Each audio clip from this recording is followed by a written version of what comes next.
आणि त्यांनी मला ही ऑफर दिली होती. काल जे भुजबळ साहेब म्हणले होते खरं आहे, पण माझ्या आयडिओलॉजीशी, माझ्या वडिलांशी, माझ्या तत्वाशी मी पूर्ण ठाम राहिले आणि हाच आहे. आणि तुम्ही बघताय की त्यांचा सगळा इंटरव्ह्यू हा फक्त कॉन्ट्रेडिक्शन्सनी भरलेला होता. म्हणजे मला असं वाटतं की त्यांनी सगळ्यांनी बसून ठरवलं पाहिजे एकदा की हा आग्रह पवार साहेबांचा होता का त्यांचा होता, हा निर्णय त्यांचा होता का पवार साहेबांचा होता, पवार साहेब हुकुमशाह आहेत का नाही. The whole interview is only कॉन्ट्रडिक्शन्स.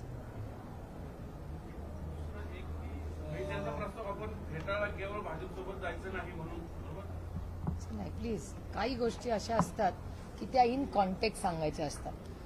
आणि दुसरी एक मी गोष्ट तुम्हाला सांगते, हा खोटं खरा बोलण्याचा नाही, काही वयानंतर आपल्यावर जबाबदाऱ्या असतात. त्यांनी जसं फॅक्च्युअली सगळ्या गोष्टी सांगतात सगळ्या मीही बोलू शकते, पण आपल्यावर जेव्हा जबाबदाऱ्या असतात, काही गोष्टी असतात, काही गोष्टी इन पर्सन आणि प्रायव्हेट बोललेल्या जातात. त्याच्यात त्या कॉन्व्हर्सेशनमध्ये 2 लोक असतात. त्याच्यामुळे एकानी बाहेर बोलायचं ठरवलं म्हणून दुसऱ्यांनी त्याचं स्पष्टीकरण देणं हा आग्रह नसतो. त्याला प्रगल्भता म्हणतात, त्याला खोटं बोलणं म्हणत नाहीत एकतर. त्याच्यामुळे आणि काही गोष्टी ज्या एकत्र गेल्यात याचा अर्थ मी काही लपवते तर नाही. मी आणि मला एक सवय आहे जी मी तुम्हाला सांगते की मी रोज एक डायरी लिहिते आणि ही मला लहान असल्यापासून सवय की दिवसभर ज्या गोष्टी माझ्या आयुष्यात होतात ना त्या मी एका डायरीमध्ये लिहिते. त्याच्यामुळे मी प्रत्येक गोष्ट काल जी इंटरव्ह्यूमध्ये होती ती मी का पॉईंट फॉर्ममध्ये आणली, कारण का माझ्या डायरीमध्ये ती मॅच होत होती. ते कुठल्या मीटिंगबद्दल बोलले, कोण काय बोललं, आणि हे मी काही थिअरी म्हणून लिहित नाही, इट्स माय हॅबिट.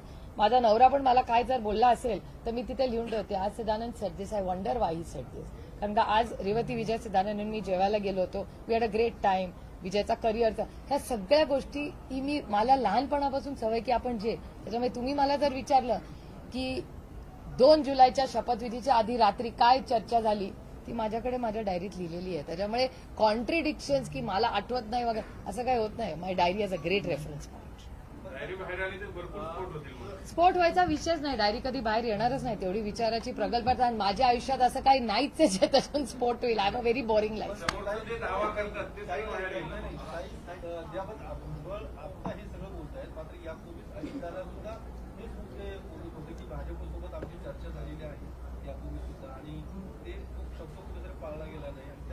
शब्द पाळायचा विषयच येत नाही ना. आदरणीय पवार साहेबांनी काय सांगितलंय की हेच भुजबळ साहेबांचे शब्द आहेत की तुम्ही जाऊ शकता, मी येणार नाही. It's simple. मी येणार नाही म्हणजे आयडिओलॉजीची कोण लॉयल राहिलंय 60 वर्ष? Sharad Pawar. He is consistent about it की मी येणार नाही. तुम्हाला जायचं असेल तुम्ही जाऊ शकता, मी येणार नाही. आणि कालच भुजबळ साहेबच स्वतः म्हणले की दोन्ही शपथविधी जे झाले ते आदरणीय पवार साहेबांना अंधारात ठेवून झाले. मी म्हणत नाही, छगन भुजबळच म्हणतायत. आम्ही जेव्हा तुम्हाला सगळ्यांना सांगत होतो की आम्हाला माहिती नव्हतं, कोणी आमच्यावर विश्वास ठेवत नव्हतं की यांना कसं माहिती नाही. झालं ना, दूध का दूध, पाणी का पाणी. It's in front of you.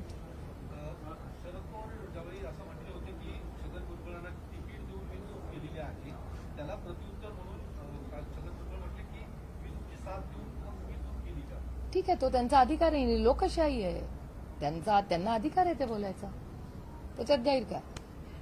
2014ला तुम्ही भाजपला पाठिंबा दिला याचा सातत्याने दाखला सिमेंट कॅप्टर यांच्याकडनं दिला जातो, तो का दिला? मग आम्ही केलेली चूक आहे. एक तर जी व्यक्ती ना ज्यांनी सगळ्यात या देशातला सगळ्यात मोठा निर्णय हा पार्लमेंटमध्ये होणार. माझ्यासाठी पार्लमेंट ह्या सगळ्यात मोठं मंदिर आहे न्यायाचं. माझ्यासाठी पार्लमेंटमध्ये सगळ्यात मोठा निर्णय झाला होता महिला आरक्षणाचा.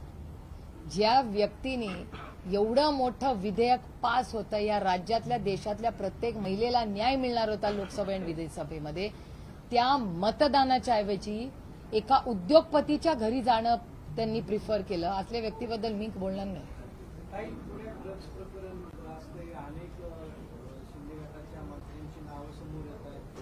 पोलीस कारवाई केली जात नाहीये, गृहमंत्री याच्यावरती काय बोलत नाहीये.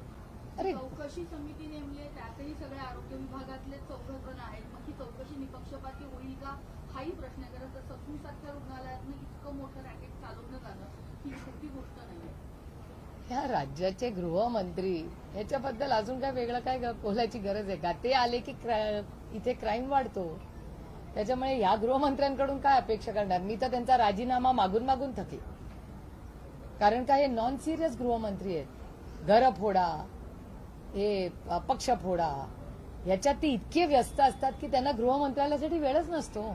कधी चालवणार मंत्रालय? 6 मंत्रालयात वाटतं त्यांच्याकडे, किती काम आहेत त्यांच्याकडे. पण बाकीचे नको ते कामं करण्यात इतके व्यस्त आहेत की त्यांना महाराष्ट्राची सेवा करण्यासाठी वेळच नाही काम करायला. And is a complete failure. गृह मंत्रालय, जालन्याला झालेली घटना, अमानुषपणे त्यांनी ज्या पद्धतीने महिलांना आणि मुलांना मारलं, ती काय चांगली घटना होती? 19,000 मुली मिसिंग आहेत पहिल्या महाराष्ट्रात पहिल्या 4 महिन्यामध्ये. त्यानंतर ससूनची घटना, ड्रग्सची घटना, कोण आहे जबाबदार याला? हे ट्रिपल इंजिन खोके सरकार आहे त्याला. आणि गृह मंत्रालय बक स्टॉप्स देअर. काल हेरम कुलकर्णींवर जो हल्ला झाला, कोण आहे त्यांना जबाबदार? त्याचा फॉलोअप तरी घेतला का गृहमंत्र्यांनी? मुख्यमंत्र्यांनी हेरम कुलकर्णींना फोन केला, गृहमंत्रालयांनी केला?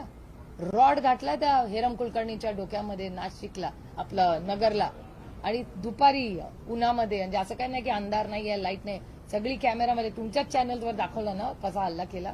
मग हेरम कुलकर्णी जो माणूस दारूच्या विरोधात लढतो, शिक्षणासाठी लढतो, गुटख्याच्या विरोधात लढतो, त्याच्यावर अटॅक होणार आहे महाराष्ट्रामध्ये? हा छत्रपतींचा आणि शाहू फुले आंबेडकरांचा महाराष्ट्र आहे यांचा. त्यांना अधिकारच नाही त्यांचं नाव घ्यायचा. गौप्यस्फोट केलाय आमदार संजय गायकवाडांनी की मुख्यमंत्र्यांच्या जीवनात होता आणि वारंवार लेट्स गेट सिरियस यार. थोडंसं आपण सिरियस पॉलिसी वगैरे बोलूया. ताई, उघड आहे ही सगळी मंडळी विचाराशी प्रतारणा करून तिकडे गेलेली आहेत केवळ सत्तेसाठी, स्वतःचं हे वाचवण्यासाठी. मग यांना जनतेने का स्वीकारावं? आता निर्णय 2024 मध्येच होईल ना. काही मुख्यमंत्री एकनाथ शिंदेनी त्यांच्या मंत्र्यांना आता सगळ्या सूचना दिल्या की दावोशिवाय म्हणजे दावोसचा दौरा असेल तरच जायचं, नाही तर कुठल्याही परदेश दौऱ्यावर जायचं नाहीये. उशिरा आलेलं शहाणपण वाटतं. नाही, दावोसमध्ये काय आहे यांच्यासाठी? म्हणजे दावोसच का आणि बाकी का काय नाही? वर्ल्ड इकॉनॉमिक फोरम मध्ये यांचा काय अजेंडा आहे तो पण त्यांनी सांगावा. काहीतरी अजेंडा असेल तरच दावोसला जावं. आणि दावोसची मीटिंग फेब्रुवारीमध्ये असते, आत्तापासून काय? आणि अजेंडा तर येऊ दे दावोसचा. कुणाला भेटणार आहेत, काय भेटणार आहे ते मला कळलं पाहिजे ना. आता बर्फात खेळायला जायला नाही चलेल. आता मुंबईत मराठा महोत्सव सुरू आहे आंदोलनासंदर्भात. जरांगे पाटलांना अडवलंय तो. जरांगे पाटलांचा अल्टिमेटम पण 14 तारखेला संपतोय. सरकारने फक्त हे आश्वासन दिलं. मराठा, धनगर, लिंगायत आणि मुस्लिम या 4ही समाजाच्या अनेक वर्षाच्या मागण्या आहेत. भारतीय जनता पक्षाने शब्द दिला होता की पहिल्या कॅबिनेटमध्ये आम्ही धनगर समाजाला आरक्षण देऊ. या गोष्टीला 9.5 वर्ष झालेली. आणि आरक्षणाबद्दल महाराष्ट्रात एक मत आणि दिल्लीत एक मत, हे ऑन रेकॉर्ड भारतीय जनता पक्षाचा प्रोग्राम आहे. त्याच्यामुळे जुमलेबाज हे सरकार आहे. काही त्यांना करायचं नाहीये. धनगर समाजाला इथे म्हणतात आरक्षण देणार, दिल्लीत त्यांचेच खासदार म्हणतात आम्ही देणार नाही. मराठा समाजाला महाराष्ट्रात म्हणतात देणार, दिल्लीला केस व्यवस्थित लढत नाही. लिंगायत समाजाचा निर्णय झालेला नाही. मुस्लिम समाजाला त्यांनी न्याय दिलेला नाही. त्याच्यामुळे या जुमला पार्टीकडून तुम्ही काय अपेक्षा करणार? शेतकऱ्यांच्या आग्रहाखातर फुरसुंगी उर्वरित देवाची 2 गावं वेगळी नगरपंचायतचा हट्टाळ चालू आहे. हायकोर्टाने त्याला थांबवलेच. तरी आज मुंबईत पुन्हा सीएम बैठक घेत आहेत. इथले मंत्री कोणी नाही, पालकमंत्री नाही, चंद्रकांत दादाही नाही. चाललंय नाही, या सरकारमध्ये कोण कोणाशी बोलतं, भेटतात नाही भेटतात, कॅब असं म्हणतात बाबा, मला खरं खोटं माहिती नाही. कॅबिनेट 11 वाजता असते तर ती 12 वाजता सुरू होते, 12 वाजता सुरू झाली तर मुद्द्यावर यायला 1 वाजता, असं आतले लोक म्हणतात. मला नाही माहिती. जी साधारण चर्चा ऐकूला येते ते त्याच्यामुळे. आणि अजेंडा काय? गेल्या 1.25 वर्ष यांचं ट्रिपल इंजिन सरकार, हे खोकेवाला सरकार चालू आहे. काय झालं त्यांनी 1.5 वर्षात केलंय काय महाराष्ट्रामध्ये? कुठले 5 बिग तिकीट्स त्यांनी सांगावे आपल्याला? नांदेडची हत्या झाली, हे त्यांचं कर्तृत्व. 2 गावांची तुमची काय भूमिका आहे म्हणतात? नाही, आमची भूमिका आहे की ती गावं कॉर्पोरेशनमध्येच असली पाहिजेत. तिथले स्थानिक आमदार, तिथले सगळे रहिवासी आणि तिथली जी लोकल लीडरशिप आणि आमदार, ह्या सगळ्यांनी मिळून तो अतिशय चांगला निर्णय कॉर्पोरेशनमध्ये, तो निधी जास्ती आला असता. पण आज नक्की ठेवायचं आहे नाही ठेवायचं इतकं कन्फ्युजिंग आहे. परस्पर मीटिंग घेतात ना, आमदारांना आम्हाला कुणालाच काही इन्फॉर्म. आमचं म्हणणं आहे की तुम्ही मायबाप सरकार आहात, पण आम्हाला सांगा तरी, आम्ही लोकप्रतिनिधी आहोत तिथला, आमच्या सूचना तर द्या. ही दडपशाही नाही तर काय चाललंय महाराष्ट्रामध्ये? वारंवार तुमच्या महाराष्ट्र दौऱ्यावरती टीका करत असतात. चित्रा वाघांकडून जास्त टीका आता तुमच्यावरती सुरू झाली. माझ्या वाचण्यात अनफॉर्च्युनेटली आलेलं नाही, त्याच्यामुळे मला माहिती नाही. काही आधी करत नव्हते, आता महाराष्ट्र दौरा करायला मला याची माहिती नाही काही आहे. बारामती मिशन पुन्हा एकदा भाजपकडून सुरू झाल्याचं दिसतंय, कारण चंद्रशेखर बावनकुळे पुन्हा एकदा दौरा करतायत बारामती. आज पुन्हा एकदा त्यांनी वक्तव्य केलं की बारामती लोकसभा म्हणजे आम्ही जिंकणारच, 51% मतदान हे आमच्या बाजूने आहे. म्हणजे अर्थात तुम्हाला एक अल्टिमेटम ते अशा पद्धतीने देत नाही, आहे. मान्य आहे. ही लोकशाही आहे. लोकशाहीमध्ये अर्थातच प्रत्येक पक्ष जो तो लढण्यासाठी आणि जिंकण्यासाठीच उतरतो, त्याच्यात गैर काय? पण तुम्हाला टार्गेट केलं जातं असं वाटतं का? नाही, तो अधिकार आहे त्यांचा, त्याच्यात गैर काय? लोकशाही आहे. चालतंय मुलांच्या बाबतीतला एक खुलासा राहिला प्लीज विचारा ना. 2014 मध्ये शरद पवारांनी आणि भाजपने सुद्धा शिवसेनेसोबत भाजपने युती तोडली आणि पवारांनी 2014 2014ची विधानसभा निवडली. हा. आणि त्यानंतर लगेच शरद पवारांनी भाजपला पाठिंबा जाहीर केला होता. 8 महिन्यानंतर एकत्र यायचं होतं असंही म्हटलं होतं, भाजपसोबत एकत्र यायचं. त्या कॉन्टेक्स्टमध्ये ते बऱ्याच वेळा असं सांगतात त्यांच्या पूर्ण इंटरव्ह्यूमध्ये की या मीटिंगमध्ये मी नव्हतो पण मी ऐकलंय, मी नव्हतो मग मी ऐकलंय. आता मी नव्हतो मी ऐकलंय याचं स्पष्टीकरण कसं करतात? आणि मला असं वाटतं की ह्या सगळ्या ज्या कॉन्टेक्स्ट आहेत त्याच्यातला क्रक्स असा आहे की तुम्ही स्वतःला एवढं डिफेंड का करताय? तुम्ही एखादा निर्णय घेतलाय त्याच्यावर ठाम राहा ना. You want to be a prisoner of the past in history. 2014 माझा याचा प्रश्न सुटणार आहे का? तुमच्या नोकरीचा प्रश्न सुटणार आहे का? 2014च्या आमच्या निर्णयामध्ये तुमची महागाई कमी होणार आहे का? 2014 मुळे ज्या निर्णयामुळे तुमचा क्राईम कमी. Come to the beat. तुम्ही आता मंत्री आहात ना, मग तिथे राशन सगळ्यांना मिळतंय का? तो काय शिदा म्हणतात, आनंदाचा शिदाची क्वालिटी चांगली आहे का? सगळे राशनच्या दुकानामध्ये व्यवस्थित अन्न मिळते का ते सांगा ना. मुद्द्यावर या ना. Prisoner of the history and past. आणि ठीक आहे, पाच जर बसायचं असेल आणि तारखाच काढायची असेल तर त्यांना जिथे असेल तिथे मला भेटायची तयारी आहे. आणि माझी काळी डायरिया एवढ्या घेऊन येईन मी 14 पासून. माझ्याकडे लिहिलेलं आहेच सगळं. आणि माझ्या गोष्टी ज्या IQ आहे त्याच्यावर मी भरोसा ठेवत नाही. जे मला माहिती आहे, मी जिथे होते त्या मी गोष्टी सांगू शकते. IQ इतके हलकेकांची मी नाही की कोणी काय सांगितलं आणि विश्वास ठेवेल. संदर्भाने युती जोडली असं म्हणतात. काय संदर्भाने युती आणि आघाडी असं ते म्हणतायत. मला I have no access to that information. आणि मला एक करा म्हणजे काय, पवारसाहेब सगळे पक्ष पवारसाहेबच चालवतात. मग भारतीय जनता पक्ष पण शरद पवार चालवतात, राष्ट्रवादी पण चालवतात, काँग्रेस पण चालवतात, सगळे पक्ष एकच चालवतात माणूस. दॅट्स रिअली कॉम्प्लिमेंटरी टू हिम. नवरात्र येते आणि बरेच जण म्हणजे मुद्द्यांवरती बोलत नाहीये. तसंच नवरात्रामध्ये जर राजगरबा खेळला जातो तर भाजपचे एक आमदार आहेत ते असं म्हणाले की मुंबईमध्ये जर गरबा खेळायचा असेल तर त्याचं आधार कार्ड तपासा, मुसलमान मुलांना त्या राजगरबामध्ये एंट्री देणार नाही. तर या गोष्टी सुद्धा वाढल्या जातात की त्यांचे इश्यूज केले जातात आणि त्याच्यावरून वाद निर्माण केला जातो. नाही, हे सगळं पाप हे या ट्रिपल इंजिन खोके सरकारचं आहे. त्यांना एकतर ही पोलीस स्टेट आहे का? Is it a police state? गृह मंत्रालय हेच म्हणतात ना, ससून आणि ड्रग्जमध्ये त्यांना वेळ नाही. पण हे आधार कार्ड चेक करणं आहे, कारण का त्यांना पोलीस स्टेट करायचे. कोण कुठे जातं, काय करतं, काय खातं, काय पितं, कुठे, हे नको त्यांचं त्यांना माहिती पाहिजे. पण त्यांना ससूनमध्ये जे ड्रग्सचं होत आहेत त्याच्यात त्यांना इंटरेस्ट नाहीये. त्यांना मेन क्राईममध्ये मुली पळवल्या जातात त्याच्यात त्यांना इंटरेस्ट नाहीये. अमानुषपणे जालन्याला जी घटना झाली, लोकांची डोकी फोडली, त्याच्यात त्यांना इंटरेस्ट नाहीये. ड्रग्जमध्ये नाहीये. जे लोक जेलमध्ये ते सुसाट फिरतायत सगळीकडे, त्याच्यात त्यांना इंटरेस्ट नाही. पण आधार कार्ड चेक करण्यात त्यांना इंटरेस्ट आहे. काही 5 राज्याच्या आणि संविधान डझन अलाव दिस आहे. संविधानाच्या चौकटीच्या बाहेर येते जे करतात. एक मिनिट 5 राज्यांच्या निवडणुका जाहीर झालेल्या आहेत. भाजपने मोठी ताकद लावली. कसं बघता? लोकशाही आहे. काँग्रेस विरुद्ध भारतीय जनता पक्ष ताकदीने सगळे उतरले, त्याच्यात काय लोकशाही. बीआरएसला बारामतीत उमेदवार भेटलाय. अच्छा, बीआरएस पण बारामती. ही लोकशाही आहे. असं कसं? एव्हरीबडी असं राहील. लोकशाहीत सगळ्यांनी लढलं पाहिजे आणि उलट तुम्ही त्याला प्रोत्साहन केलं पाहिजे की लोकशाही आहे. काही अयोध्येमध्ये जसा राम मंदिराचा आय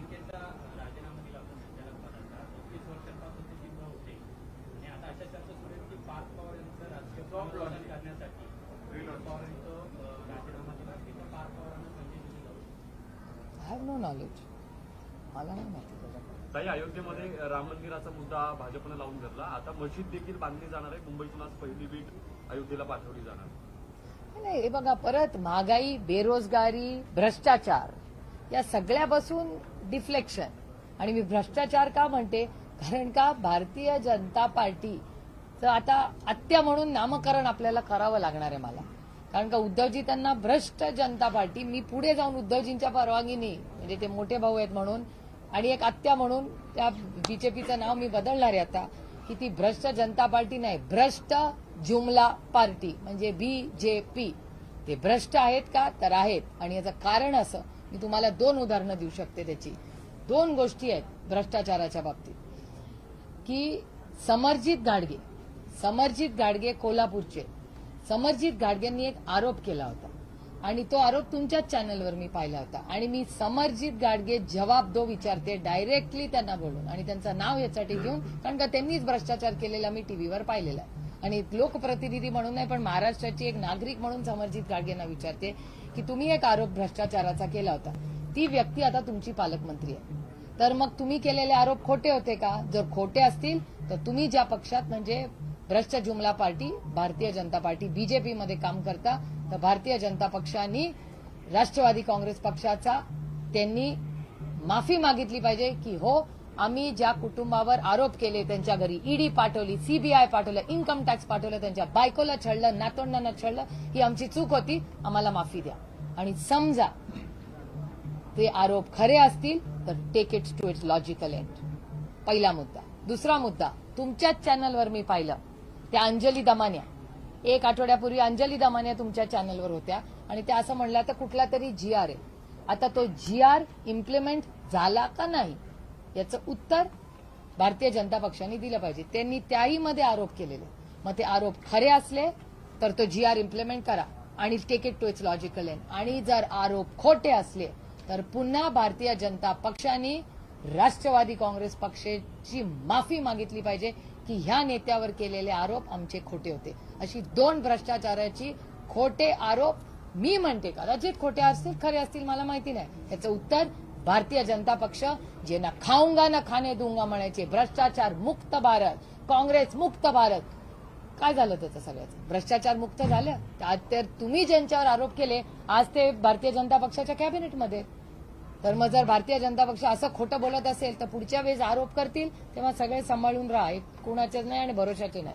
काही अजितदादांचे पट्टीचे दोर कापलेत का? काल जयंत पाटील स्वतः बोलले जाहीर सभेमध्ये. मला असं वाटतं प्रत्येकाने आपला आपला निर्णय घेतलाय, प्रत्येकाने आपापल्या रस्त्यावर ते गेलेले, लिव्ह अँड लेट लिव्ह. आता प्रत्येकाने त्यांचा निर्णय घेतलाय, आमच्या त्यांना शुभेच्छा आहेत. त्याच्यामुळे काल मला असं वाटतं प्रदेशाध्यक्षांनी तो क्लिअर केलेला आहे आणि 8-10 दिवसापूर्वी आदरणीय पवार साहेबांनी तो क्लिअर केला. लोकसभेनंतर एकत्र नाही.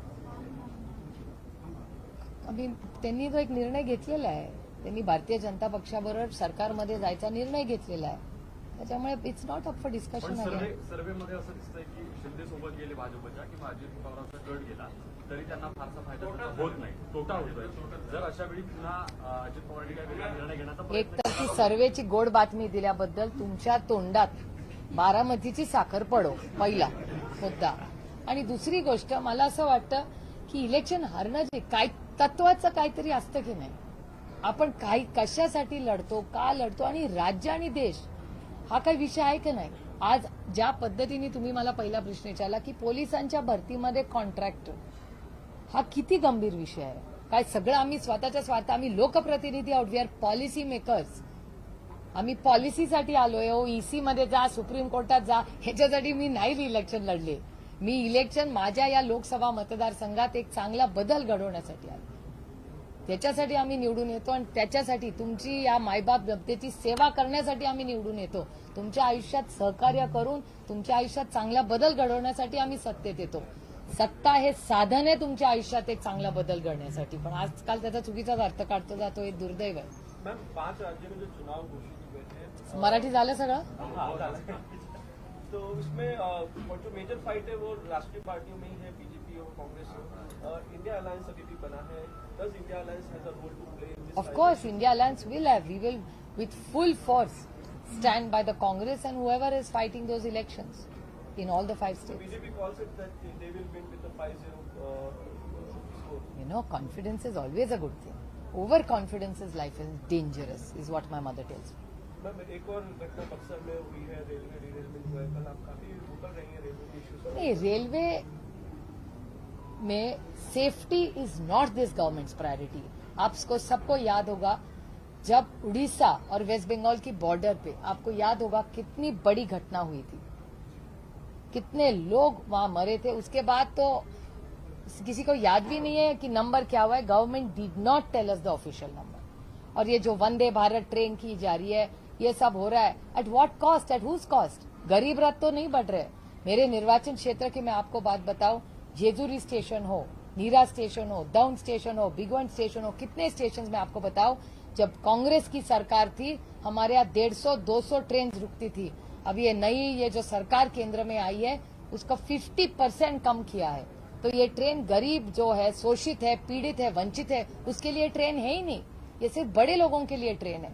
वो वंदे भारत निकलती है यहाँ से और किसी बड़े शहर में रुकती है। जो बीच में का किसान है, जो बच्चा है, जो छोटा बिजनेस करने वाला है, जो महिला है, उसके लिए तो ट्रेन रुकती भी नहीं है। तो क्या फायदा हुआ? गरीब को तो कुछ नहीं मिला। मैम, अगला विषय फॉरेन पॉलिसीज को लेकर है। Central government is extended support to Israel, but Congress is saying that they are talking about the rights of Palestine and जो पॉलिसी कांग्रेस और बीजेपी की, जो अटल जी की भी थी, इंदिरा जी की थी, तब से एक लाइन पे इंडिया भारत की एक लाइन रही है। इससे अलग लाइन अभी ले रही है। ये जो एक्सटर्नल इश्यूज होते हैं, जब मिनिस्ट्री ऑफ एक्सटर्नल अफेयर्स की होती है, तो मेरे ख्याल से केंद्र सरकार ने इमीडिएटली एक ऑल पार्टी मीटिंग बुलानी चाहिए, नहीं तो पार्लियामेंट क्या एक मीटिंग बुलानी चाहिए। World is at war right now. तो ये थोड़ा सीरियसली यूनिलैटरल डिसीजन लेने से ऑल पार्टी, नहीं तो सारे देश में जो वरिष्ठ नेता है उनको बुला लीजिए। और भारत देश की जो पॉलिसी है, जब देश का सवाल होता है और दूसरे विदेशों के साथ चर्चा होती है, तब देश पहले होता है, उसके बाद हमारी पार्टी आती है। तो देश का जब हिसाब होगा तब इस जो एक्सटर्नल अफेयर्स मंत्रालय है, और मैं प्रधानमंत्री से विनती करूंगी कि आप एक ऑल पार्टी मीटिंग अर्जेंटली बुलाइए और सबसे बात करिए। ताई, मुंबईमध्ये मराठी माणसाला घरं नाकारल्याच्या घटना सातत्याने समोर येतात, आताही घडल्या। आता त्या पार्श्वभूमीवर एक मागणी समोर आली की मराठीला माणसांना तिथं 50% घरं द्यावीत आणि मांसाहाराला जी बंदी केली जाते काही सोसायट्यांमध्ये, तर त्यावर काय? हे जे ट्रिपल इंजिनचं सरकार आहे ना, खोक्यांचं सरकार महाराष्ट्रात, हे मराठी माणसाच्या विरोधातच आहे। कारण का तो अदृश्य शक्ती जी दिल्लीवरनं आहे ना, ते कट कारस्थान फक्त महाराष्ट्राच्या विरोधात करतात। मग पक्ष फोडतात, घरं फोडतात, स्वतःचे पण 2 नेते जे मुंबईत एक राहतात, दिल्लीत राहतात, त्यांना डिमोशन देतात। त्याच्यामुळे ते मराठी माणसाचा द्वेषच करतात, ही अदृश्य शक्ती। मग आपले इन्व्हेस्टमेंट्स बाहेर जातात, मराठी माणसाचा मान सन्मान होत नाही। मराठी माणूस जो म्हणजे जो महाराष्ट्रात राहतो तो मराठी माणूस, हे कैलासवासी यशवंतराव चव्हाणांचे शब्द आहेत, ज्यांनी 1 मेला जेव्हा महाराष्ट्राचा मंगल कलश आणला, त्या मराठी माणसाला जर त्याच्या घरामध्ये, त्याच्या मातीमध्ये घर मिळत नसेल, त्याला जबाबदार आहे महाराष्ट्राचं ट्रिपल इंजिन खोके सरकार आहे। कारण का ते दिल्ली समोर, त्या अदृश्य शक्तीसमोर इतके झुकतात ना, त्याच्यामुळे सगळ्यांना वाटते हे काय लोकल हलके में घ्या। ही महाराष्ट्राच्या स्वाभिमानाची आणि सन्मानाची लढाई आहे। मला विचारा, याला जोडून व्हायब्रंट गुजरात हा जो इव्हेंट आहे तो मुंबईमध्ये साजरा केला जातोय। गुजरातचे मुख्यमंत्री मुंबईमध्ये येऊन रोड शो करतायत, असं पाहताय। याचं उत्तर तुम्ही ट्रिपल इंजिन खोके सरकारला विचारा। त्यांनी, मला असं तर वाटतं, महाराष्ट्र त्यांनी दिल्ली दरबारी घाणच टाकायचा निर्णय घेतलेला दिसतोय या ट्रिपल इंजिन सरकारने। प्रफुल्ल पटेल जी ने कहा है 2 दिन पहले कॉन्क्लेव में कि 2022 में जब एकनाथ शिंदे महाविकास आघाड़ी छोड़कर बीजेपी में जा रहे थे, तब डिस्कशन एनसीपी के हो रहे थे, इसके पहले डिस्कशन हो रहे थे और पवार जी को सारा करना। एका किसी भी ऑर्गेनाइजेशन में चर्चा तो होनी ही चाहिए। ये एक डेमोक्रेसी है, एक लोकतंत्र है। लोकतंत्र में सब एक दूसरे से बात करते हैं। आप मेरा ट्विटर अकाउंट देख लीजिए, 10 बीजेपी लोगों के साथ मेरी फोटो होती है। ऐसा मतलब नहीं कि मैं बीजेपी में जा रही हूँ, रिश्ते होते हैं। हमारी आइडियोलॉजिकल, कभी पॉलिसी पे बात नहीं कर सकते। कभी ऐसा नहीं है कि कोई वरिष्ठ बीजेपी का नेता हमको फोन करता है कि भैया कल ऐसा बिल है, पॉलिसी लेवल पे बात करें। बात तो होनी चाहिए ना, दिस इज नॉट। और आप देखिए, actually I am glad you asked, जो प्रफुल्ल पटेल जी ने कहा और भुजबल जी ने कहा, it's joining the dots. You are absolutely right कि पवार साहब कभी भी नहीं जाना चाहते थे, ये लोग जाना चाहते थे। और कंसिस्टेंटली पवार साहब की लाइन है, अगर आप जाना चाहते तो आप जाइए, मैं नहीं आऊंगा। So Sharad Pawar has been consistent with his ideology. He has never let down his ideology और हिज पार्टनर्स। जो गए हैं वो डिफेंड कर रहे हैं। और एक डेमोक्रेसी में, एक लोकतंत्र में चर्चा होनी चाहिए हमेशा, किसी के भी साथ। उसमें क्या गलती है? ये दड़पशाही तो नहीं है। दिस इज नॉट अ डिक्टेटरशिप। हमारे लिए तो डिक्टेटरशिप नहीं है। हम सबसे बात करते हैं, सबकी राय लेते हैं। जब हमारी भी सरकार थी तब ऐसा भी आप हिसाब करिए कि जब पवार साहब मंत्री थे केंद्र में तो गुजरात के लिए कितना उनको हेल्प करते थे। जब नरेंद्र मोदी जी मुख्यमंत्री थे कितनी बार वो कृषि भवन आते थे, उनका मान सम्मान करते थे। कि वो उनकी दोस्ती सिर्फ नहीं थी, वो देश का सवाल था, वो बीजेपी और कांग्रेस का सवाल नहीं था, वो देश के किसानों का सवाल था। इसलिए ये दो वरिष्ठ नेता मिलते थे। इसमें कौन सी राजनीति? It was most disturbing sights. I was actually scarred and traumatized because the minute I entered the Nanded hospital, first thing did was a mother accosted me and she said, "Mera bachcha mujhe wapas chahiye. You do everything you can." And she was denied treatment because of all these movements, and she insists that there were not enough medicines. And shame on this triple engine Khoke Sarkar that they are saying they have given a clean chit to that hospital where 61 people have died. This government has blood on his hands, and not just in Nanded. It is applicable in Nagpur, it is applicable in Sambhajinagar, in Thana and in Nanded. So shame on this government which has killed so many people because of its casual approach. Please remember, this was the same hospitals which helped every human being who walked and saved their lives during COVID, because Rajesh Tope led from the front and Amit Deshmukh led from the front. So Amit Deshmukh and Rajesh Tope did a wonderful job together under the Mahavikas Aghadi and delivered superior results. And I'm not saying this. Even Government of India data says so. And when there is no COVID, there's no crisis, hundreds of people die in the state. There's blood on this hand of this Shinde government. Shame on them. No, it's a complete failure of this corrupt government in Maharashtra. They've allowed it to happen. Drugs are a no-no. वो कह रहे ना उड़ता Maharashtra, they are right. उड़ता पंजाब के बाद drugs का इतना बढ़ा हुआ है सरकार के में, तो ये तो उड़ता महाराष्ट्र करेंगे। दूसरे बच्चों का क्या सोचेंगे? अगली जो पीढ़ी आएगी वो क्या धुंध रहेगी नशे में? इसके पूरी जिम्मेदारी है खोके ट्रिपल इंजन महाराष्ट्र की सरकार की है।